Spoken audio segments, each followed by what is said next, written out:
10 interesting food facts. Number 1, क्या आपको पता है कि ज़्यादा कैल्शियम अंडे में नहीं बल्कि उसके छिलके में होता है।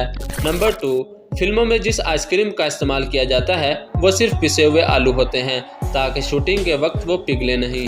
नंबर 3, हवाई जहाज़ में मिलने वाला खाना अच्छा नहीं लगता। ऐसा इसलिए क्योंकि इतनी ऊंचाई पर हमारे टेस्ट और सूंघने की ताकत में 30% तक की कमी आ जाती है।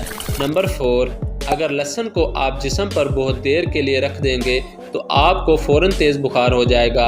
ऐसा लहसुन में मौजूद केमिकल की वजह से होता है।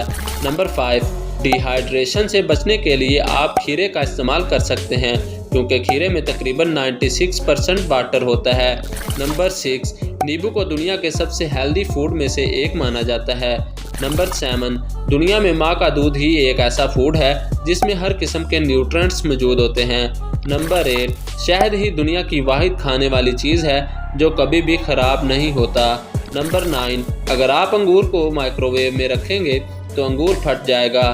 नंबर 10, क्या आप जानते हैं निहारी पाकिस्तान का नेशनल फूड है।